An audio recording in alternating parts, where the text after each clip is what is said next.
Assalamualaikum warahmatullahi wabarakatuh. Selamat pagi anak kelas 1. Bagaimana kabar kalian semuanya? Tentu sehat ya, alhamdulillah.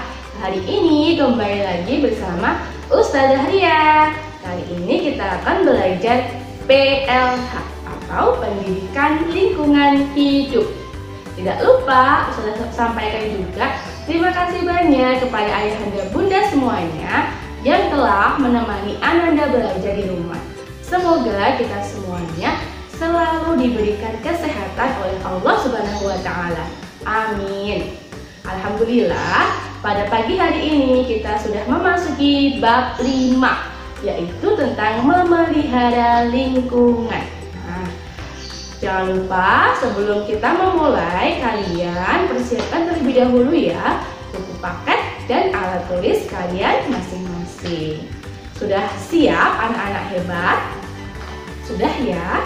Kita mulai pembelajaran kita pada pagi hari ini dengan berdoa terlebih dahulu. Hayya bina nabda darsana bi qiraatil basmalah. Bismillahirrahmanirrahim.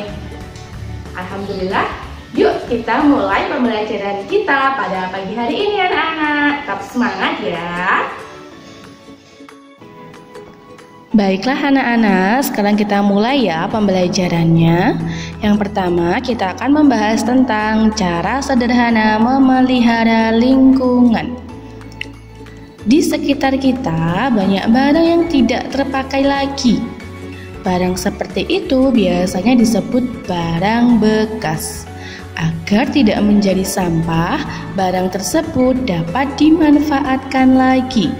Barang tersebut dapat diolah menjadi barang baru, sehingga tidak mengotori lingkungan dan dapat lebih bermanfaat bagi kehidupan kita.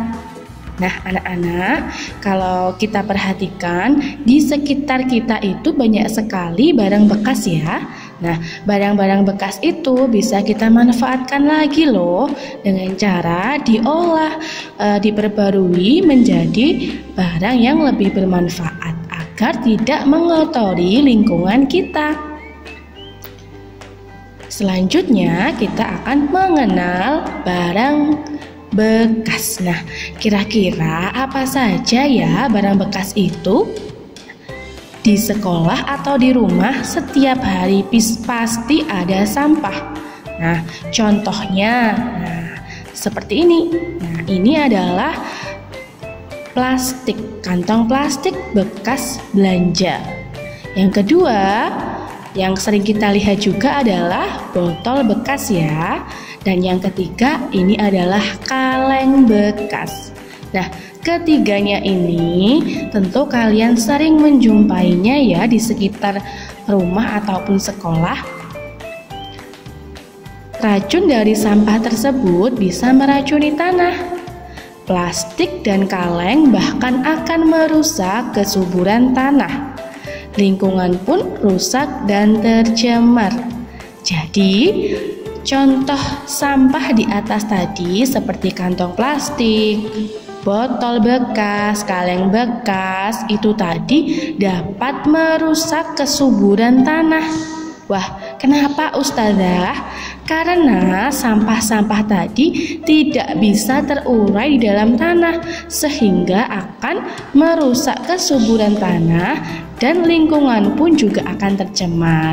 Jadi ketika kalian berbelanja misalnya ke toko, diusahakan ya membawa tas dari rumah sehingga kalian tidak memakai kantong plastik. Selanjutnya kita akan membahas tentang cara sederhana mengurangi sampah. Caranya yaitu yang pertama, memanfaatkan barang bekas dengan cara barang bekas bisa digunakan lagi loh. Dibuat apa ya? Iya, barang bekas bisa dibuat mainan ataupun kerajinan. Wah, seperti apa? Contohnya yang pertama, nah kita bisa membuat ini namanya parasut. Nah dari plastik bekas bisa untuk dijadikan mainan.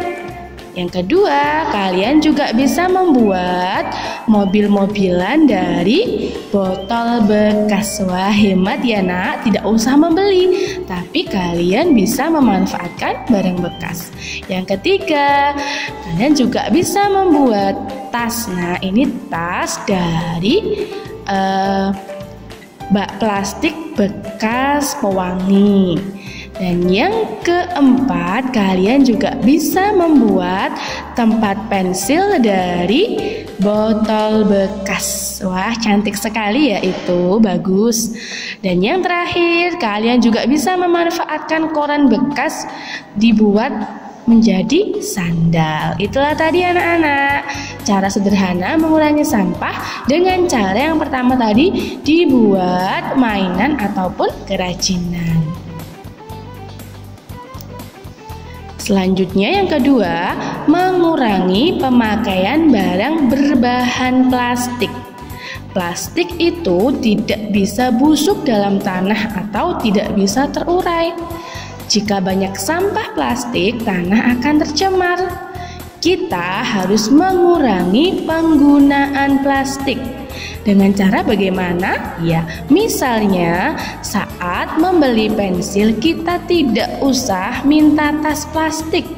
Nah, pensil bisa kita masukkan dalam kantong baju ataupun tas sekolah.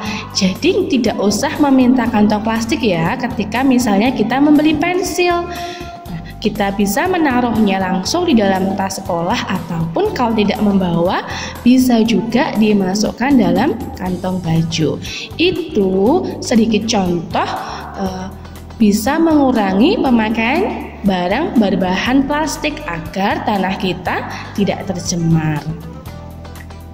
Selanjutnya yang ketiga, menggunakan barang ramah lingkungan. Banyak barang yang ramah pada lingkungan, seperti barang berbahan kertas. Kertas itu akan busuk di dalam tanah. Nah, beda ya sama plastik. Kalau kertas itu bisa busuk di dalam tanah, makanya dibilang barang atau ramah lingkungan. Kita dapat melakukannya dengan cara memakai tas belanja berbahan kertas, hindari menggunakan kantong plastik. Nah, jadi seperti ini ya anak-anak. Kita bisa berbelanja itu menggunakan tas yang berbahannya kertas. Jadi tidak menggunakan kantong plastik. Kenapa? Karena kalau berbahannya kertas tadi bisa busuk di dalam tanah. Beda dengan kantong plastik. Kantong plastik tidak bisa busuk di dalam tanah sehingga akan mencemari lingkungan dan membuat tanah tidak subur. Nah, alhamdulillah kita masuk pada penugasan. Tugas anak-anak hari ini yaitu mengerjakan latihan soal pada buku paket halaman 73. Itulah tadi anak-anak pembahasan kita pada hari ini. Tetap semangat untuk belajar ya, dan jangan lupa tugasnya dikerjakan. Salam sehat anak-anak hebat, tetap semangat untuk belajar.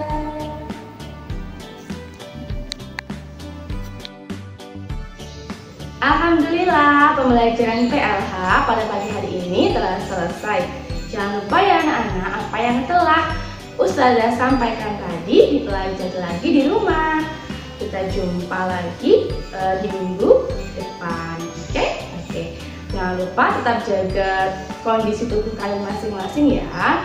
Tetap memakai masker ketika keluar rumah, mencuci kedua tangan setelah berkegiatan, dan juga jaga jarak, tetap di rumah saja. Oke, alhamdulillah. Kita tutup ya pembelajaran kita pada pagi hari ini. Hayya bina nahtatim darsana bi qiraatil hamdalah wa du'a kafaratil majalis. Alhamdulillahi rabbil alamin. Subhanakallahumma wa bihamdika asyhadu an la ilaha illa anta astaghfiruka wa atubu ilaik. Jangan lupa ya anak-anak, tetap belajar dan beribadah di rumah saja. Sampai jumpa untuk pertemuan selanjutnya. Wassalamualaikum warahmatullahi wabarakatuh. Dadah anak-anak, sampai jumpa di pertemuan selanjutnya.